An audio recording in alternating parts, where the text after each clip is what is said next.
नमस्कार दोस्तों।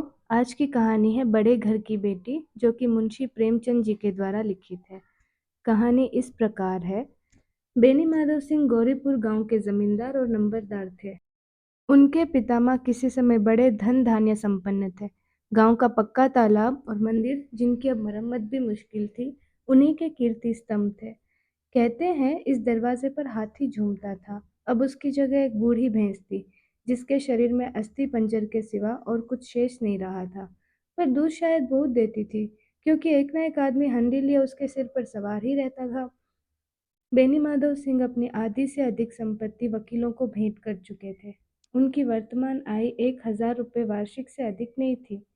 ठाकुर साहब के दो बेटे थे। बड़े का नाम श्रीकंद सिंह था। उसने बहुत दिनों के परिश्रम और उद्योग के बाद बीए डिग्री प्राप्त की थी। अब एक दफ्तर में नौकर था।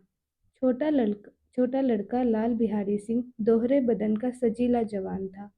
भरा हुआ मुखड़ा, चौड़ी छाती। भैंस का दूध से ताज़ा दूध वह उठकर सवेरे पी जाता था। श्रीकांत सिंह की दशा बिल्कुल विपरीत थी। इन नेत्रप्रिय गुणों को उन्होंने BA इन्हीं दो अक्षरों पर न्यौछावर कर दिया था। इन दो अक्षरों ने उनके शरीर को निर्बल और चेहरे को कांतिहीन बना दिया था। इसी से वैदिक ग्रंथों पर उनका विशेष प्रेम था। आयुर्वेदिक औषधियों पर उनका अधिक विश्वास था। शाम सवेरे से उनके कमरे से प्रायः खरील खरल की सुरीली कर्ण मधुर ध्वनि सुनाया करती थी। लाहौर और कलकत्ते के वैद्यों से बड़ी लिखा पड़ी रहती थी। श्रीकांत इस अंग्रेजी डिग्री के अधिपति होने पर भी अंग्रेजी सामाजिक प्रथाओं के विशेष प्रेमी नहीं थे, बल्कि वह बहुधा बड़े जोर से उनकी निंदा और तिरस्कार किया करते थे। इसी से गांव में उनका बड़ा सम्मान था। दशहरे के दिनों में वह बड़े उत्साह से रामलीला में सम्मिलित होते और स्वयं किसी न किसी पात्र का पाठ लेते थे। गौरीपुर में रामलीला के वही जन्मदाता थे। प्राचीन हिंदू सभ्यता का गुणगान उनकी धार्मिकता का प्रधान अंग था। सम्मिलित कुटुंब के तो वह एकमात्र उपासक थे। आजकल स्त्रियों को कुटुंब में मिलजुल कर रहने की जो अरुचि होती है, उसे वह जाति और देश दोनों के लिए हानिकारक समझते थे। यही कारण था कि गांव की ललनाएं उनकी निंदक थी। कोई कोई तो उन्हें अपना शत्रु समझने में भी संकोच नहीं करती थी। स्वयं उनकी पत्नी को ही इस विषय में उनसे विरोध था। ये इसलिए नहीं कि उसे अपने सास ससुर, देवर या जेठ आदि से घृणा थी, बल्कि उसका विचार था कि यदि बहुत कुछ सहने और तरह देने पर भी परिवार के साथ निर्वाह न हो सके, तो आए दिन की कलह से जीवन को नष्ट करने की अपेक्षा यही उत्तम है कि अपनी खिचड़ी अलग पकाई जाए। आनंदी एक बड़े उच्च कुल की लड़की थी। उसके बाप इसके बाप एक छोटी सी रियासत के ताल्लुकदार थे। विशाल भवन, एक हाथी, 3 कुत्ते, बाज, बहरी, शिकरे, झाड़, फानुस, ऑनररी मजिस्ट्री और रूण, जो एक प्रतिष्ठित ताल्लुकदार के भोग्य पदार्थ हैं, सभी यहाँ विद्यमान थे। नाम था भूप सिंह। बड़े उदार चित्त और प्रतिभाशाली पुरुष थे, पर दुर्भाग्य से लड़का एक भी नहीं था। 7 लड़कियां हुई और देवयोग से सबकी सब जीवित रही। पहली उमंग में तो उन्हें 3 ब्याह दिल खोल कर किए, पर 15-20 हजार रुपयों का कर्ज सिर पर हो गया तो आंख खुली, हाथ समेट लिया। आनंदी चौथी लड़की थी। वह अपनी सब बहनों से अधिक रूपवती और गुणवती थी। इसे ठाकुर भूप सिंह उसे बहुत प्यार करते थे। सुंदर संतान को कदाचित उसके माता पिता भी अधिक चाहते हैं। ठाकुर साहब बड़े धर्म संकट में थे कि इसका विवाह कहाँ करें। न तो यही चाहते थे कि ऋण का बोझ पड़े, और न यही स्वीकार था कि उसे अपने को भाग्यहीन समझना पड़े। एक दिन श्रीकांत उनके पास किसी चंदे का रुपया मांगने आए। शायद नगरीय प्रचार का चंदा था। भूप सिंह उनके स्वभाव पर रीझ गए और धूमधाम से श्रीकांत सिंह का आनंदी के साथ ब्याह हो गया। आनंदी अपने नए घर में आई तो यहाँ का रंग ढंग कुछ और ही देखा। जिस टीम टाम की उसे बचपन से ही आदत पड़ी हुई थी, वह यहाँ नाम मात्र को भी नहीं थी। हाथी घोड़ों का तो कहना ही क्या, कोई सजी हुई सुंदर बहली तक नहीं थी। रेशमी स्लीपर साथ लाई थी, पर यहाँ बाग कहाँ। मकान की खिड़कियां तक नहीं थी, न जमीन पर फर्श, न दीवार पर तस्वीरें। यह एक सीधा साधा देहाती गृहस्थ का मकान था।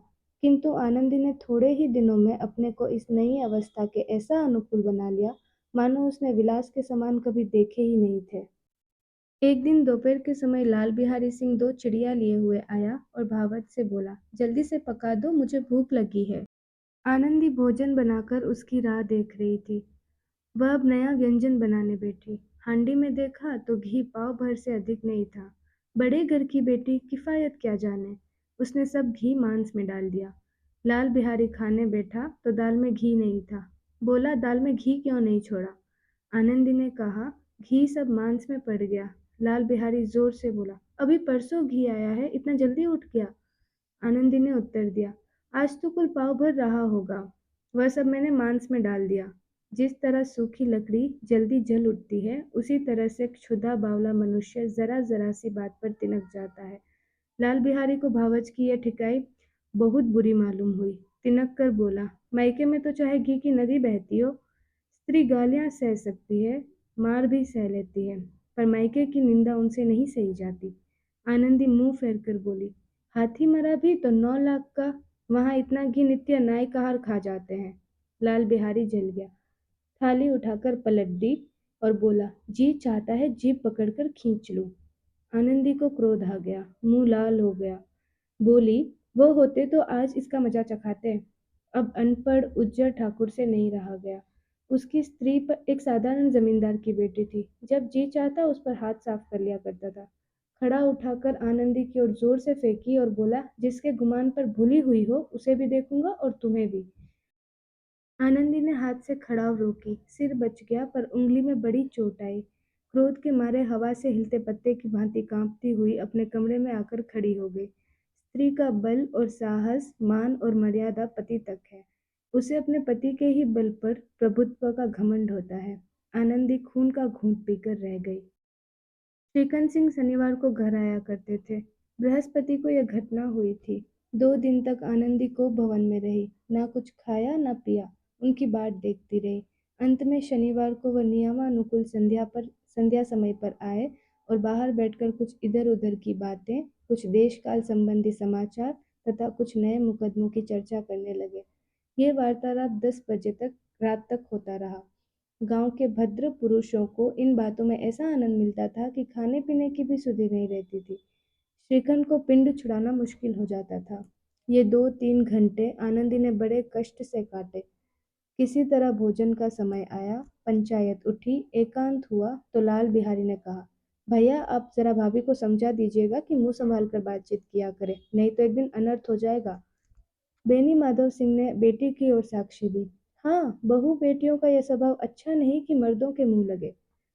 लाल बिहारी बोला, वह बड़े घर की बेटी है तो हम भी कोई कुर्मी का हार नहीं है। श्रीकन ने चिंतित स्वर में पूछा, आखिर बात क्या हुई? लाल बिहारी ने कहा, कुछ भी नहीं, यूं ही आप ही उलझ पड़ी। मैके के सामने हम लोग को तो कुछ समझती ही नहीं। श्रीखंड खा पीकर आनंदी के पास गए। वह भरी बैठी थी। ये हजरत भी कुछ तीखे थे। आनंदी ने पूछा, चित्त तो प्रसन्न है। श्रीखंड बोले, बहुत प्रसन्न है, पर तुमने आजकल घर में क्या उपद्रव मचा रखा है? आनंदी की त्योरियों पर बल पड़ गए। झुंझलाहट के मारे बदन में ये ज्वाला सी दहक उठी। बोली, जिसने तुमसे यह आग लगाई है उसे पाऊं मुंह झुलस दो। श्रीकंठ ने कहा, इतनी गर्म क्यों होती हो, बात तो कहो। आनंदी ने कहा, क्या कहूँ, ये मेरे भाग्य का फेर है। नहीं तो गवार छोकरा जिसको चपरासीगिरी करने का भी शौर नहीं, मुझे खड़ाऊ से मारकर यूं ना अकड़ता। श्रीकंठ ने कहा, सब हाल साफ साफ कहो तो मालूम हो, मुझे तो कुछ पता ही नहीं। आनंदी ने कहा, परसों तुम्हारे लाडले भाई ने मुझे मांस पकाने को कहा। घी हांडी में पाव भर से अधिक नहीं था। वह सब मैंने मांस में डाल दिया। जब खाने बैठा तो कहने लगा कि दाल में घी क्यों नहीं है। बस इसी पर मेरे मायके को भरा भरा बुरा कहने लगा। मुझसे रहा नहीं गया। मैंने कहा कि वहां इतना घी तो नाई कहार खा जाते हैं और किसी को जान भी नहीं पड़ता। बस इतनी सी बात पर इस अन्याय ने मुझ पर खड़ाऊ फेंक मारी। यदि हाथ से ना रोक लूं तो सिर फट जाए। उसी से पूछो मैंने जो कुछ कहा है वह सच है या झूठ। श्रीकंठ की आंखें लाल हो गई। बोले, यहाँ तक हो गया, इस छोकरे का ये साहस? आनंदी स्त्रियों के स्वभाव अनुसार रोने लगी, क्योंकि आंसू उनकी पलकों पर रहते हैं। श्रीकंठ बड़े धैर्यवान और शांत पुरुष थे।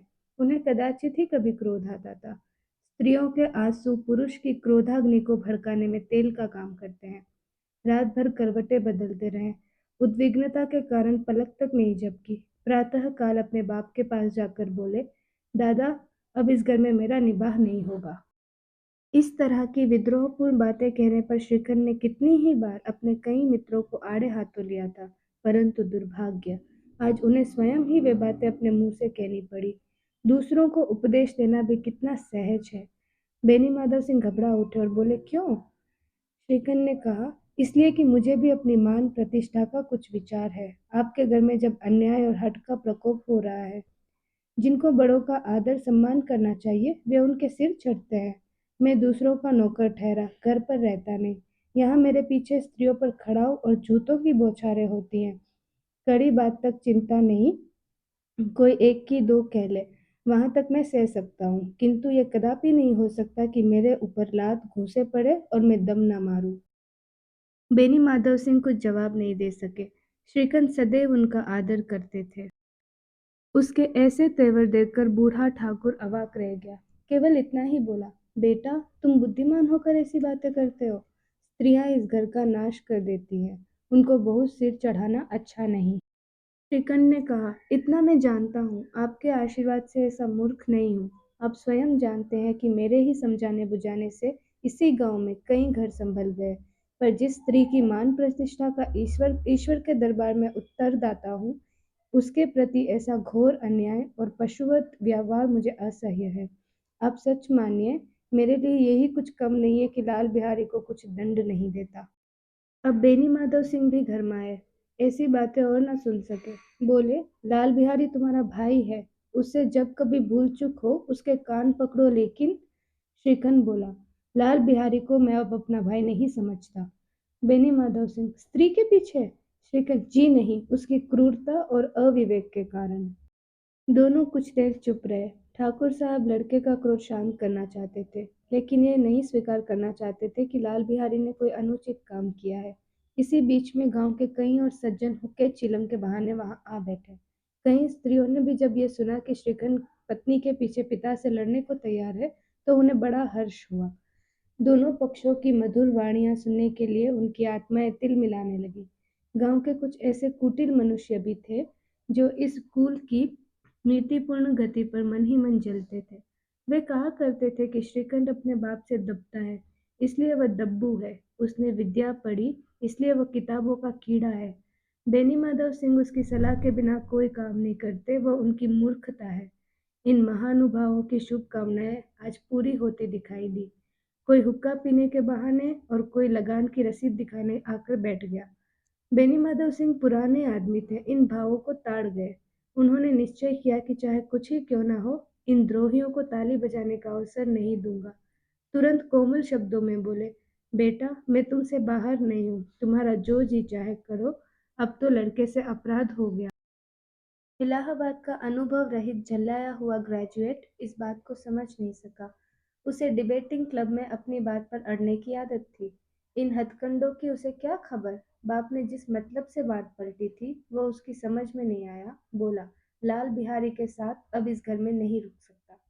बेनी माधव सिंह बोले, बेटा, बुद्धिमान लोग मूर्खों की बात पर ध्यान नहीं देते। वह बेसमझ लड़का है, उससे जो कुछ भूल हुई उसे तुम बड़े होकर क्षमा कर दो। श्रीखंड ने कहा, उसकी इस दुष्टता को मैं कदापि नहीं सह सकता।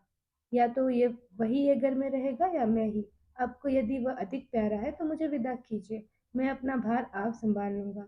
यदि मुझे रखना है तो उससे कहिए जहाँ चाहे चला जाए। बस ये मेरा अंतिम निश्चय है। लाल बिहारी सिंह दरवाजे की चौखट पर चुपचाप खड़ा बड़े भाई की बातें सुन रहा था। वह उनका बहुत आदर करता था। उसे कभी इतना साहस नहीं हुआ कि श्रीकंठ के सामने चारपाई पर बैठ जाए, हुक्का पी ले या पान खा ले। बाप का भी वह इतना मान नहीं करता था। श्रीकंठ का भी उस पर हार्दिक स्नेह था। अपने होश में उन्होंने कभी उससे धुड़का तक नहीं था। जब वह इलाहाबाद से आते तो उसके लिए कोई ना कोई वस्तु अवश्य लाते। मुगदर की जोड़ी उन्होंने ही बनवा दी थी। पिछले साल जब उसने अपने से द्योड़े जवान को नाग पंचमी के दिन दंगल में पछाड़ दिया था, तो उन्होंने पुलकित होकर अखाड़े में ही जाकर उसे गले लगा लिया था। 5 रुपए के पैसे लुटाए थे। ऐसे भाई के मुंह से आज ऐसी हृदय विदारक बातें सुनकर लाल बिहारी को बड़ी ग्लानि हुई। वह फूट फूट कर रोने लगा। इसमें संदेह नहीं कि अपने किए पर पछता रहा था। भाई के आने के एक दिन पहले से ही उसकी छाती धड़कती थी कि देखो भैया क्या करते हैं। मैं उनके सम्मुख कैसे जाऊंगा, उनसे कैसे बोलूंगा, मेरी आंखें उनके सामने कैसे उठेंगी। उसने समझा था कि भैया मुझे बुलाकर समझा देंगे। इस आशा के विपरीत आज उसने उन्हें निर्दयता की मूर्ति बनने हुए पाया। वह मूर्ख था, परंतु उसका मन कहता था कि भैया मेरे साथ अन्याय कर रहे हैं। यदि श्रीकांत उसे अकेले में बुलाकर दो चार बातें कह देते, तो इतना ही नहीं, दो चार तमाचे भी लगा देते तो कदाचित उसे इतना दुख नहीं होता। पर भाई का यह कहना कि अब मैं इसकी सूरत नहीं देखना चाहता, लाल बिहारी से सहा नहीं गया। वह रोता हुआ घर आया। कोठरी में जाकर अपने कपड़े बदले, आंखें पोंछी, जिससे कोई यह न समझ सके कि रोता था। तब आनंदी के द्वार पर आकर बोला, भाभी, भैया ने निश्चय किया है कि वह अब मेरे साथ इस घर में नहीं रहेंगे। वह अब मेरा मुंह नहीं देखना चाहते, इसलिए अब मैं जाता हूँ। उन्हें फिर मुंह नहीं दिखाऊंगा। मुझसे जो अपराध हुआ उसे क्षमा करना। ये कहते कहते लाल बिहारी का गला भर आया। जिस समय लाल बिहारी सिंह सिर झुकाए आनंदी के द्वार पर खड़ा था, उसी समय श्रीकंठ की भी आंखें लाल किए बाहर से आए। भाई को खड़ा देखा तो घृणा से आंखें फेर ली और टकरा कर निकल गए, मानो उसकी परछाई से दूर भागते हो। आनंदी ने लाल बिहारी की शिकायत तो की थी, किंतु अब मन में पछता रही थी। वह स्वभाव से ही दयावती थी। उसे इसका तनिक भी ध्यान नहीं था कि बात इतनी बढ़ जाएगी। वह मन में अपने पति पर झुंझला रही थी, ये इतने गर्म क्यों होते हैं। उस पर यह भय भी लगा हुआ था कि कहीं मुझसे इलाहाबाद चलने को कहे तो कैसे क्या करूंगी। इस बीच में जब उसने लाल बिहारी को दरवाजे पर खड़े ये कहते सुना कि अब मैं जाता हूँ, मुझसे जो कुछ अपराध हुआ क्षमा करना, तो उसका रहा सहा क्रोध भी पानी हो गया। वह रोने लगी। मन का मेल धोने के लिए नयन जल से उपयुक्त और कोई वस्तु नहीं है। श्रीकंठ को देखकर आनंदी ने कहा, लाला बाहर खड़े बहुत रो रहे हैं। श्रीकंठ ने कहा, तो मैं क्या करूं? आनंदी बोली, भीतर बुला लो, मेरी जीभ में आग लगे। मैंने कहाँ से ये झगड़ा उठाया? श्रीकंठ ने कहा, मैं नहीं बुलाऊंगा। आनंदी ने कहा, पछताओगे, उन्हें बहुत ग्लानि हो रही है, ऐसा ना हो कहीं चल दे। श्रीकंठ नहीं उठे। इतने में लाल बिहारी ने फिर कहा, भाभी, भैया से मेरा प्रणाम कह दो, वे मेरा मुंह भी नहीं देखना चाहते, इसलिए मैं भी उन्हें अपना मुंह नहीं दिखाऊंगा। लाल बिहारी इतना कहकर लौट पड़ा और शीघ्रता से दरवाजे की ओर बढ़ा। अंत में आनंदी कमरे से निकली और उसका हाथ पकड़ लिया। लाल बिहारी ने पीछे फिरकर देखा तो आंखों में आंसू भरे बोला, मुझे जाने दो। आनंदी ने कहा, कहाँ जाते हो? लाल बिहारी ने कहा, जहाँ कोई मेरा मुंह नहीं देखे। आनंदी ने बोला, मैं नहीं जाने दूंगी। लाल बिहारी ने कहा, मैं तुम लोगों के साथ रहने के योग्य नहीं हूँ। आनंदी ने कहा, तुम्हें मेरी सौगंध, अब एक पग भी आगे नहीं बढ़ाना। लाल बिहारी ने कहा, जब तक मुझे यह मालूम न हो जाए कि भैया ने मन मेरी तरफ से साफ हो गया है, तब तक मैं इस घर में कदापि नहीं रहूंगा। आनंदी ने कहा, मैं ईश्वर को साक्षी देकर कहती हूँ कि तुम्हारी ओर से मेरे मन में तनिक भी मेल नहीं है। अब श्रीकंठ का हृदय पिघला। उन्होंने बाहर आकर लाल बिहारी को गले लगा लिया। दोनों भाई खूब फूट फूट कर रोए। लाल बिहारी ने सिसकते हुए कहा, भैया, अब कभी मत कहना कि तुम्हारा मुंह नहीं देखूंगा। इसके सिवा आप जो दंड देंगे मैं सहर्ष स्वीकार करूंगा। श्रीकंठ ने कांपते हुए स्वर में कहा, लल्लू, इन बातों को बिल्कुल भूल जाओ। ईश्वर चाहेगा तो फिर ऐसा अवसर नहीं आवेगा। बेनी माधव सिंह बाहर से आ रहे थे। दोनों भाइयों को गले मिलते देख आनंद से पुलकित हो गए। बोल उठे, बड़े घर की बेटियां ऐसी ही होती है, बिगड़ता हुआ काम बना लेती हैं। गांव में जिसने यह वृत्तांत सुना, उसी ने इन शब्दों में आनंदी की उदारता को सहारा। बड़े घर की बेटियां ऐसी ही होती है। धन्यवाद।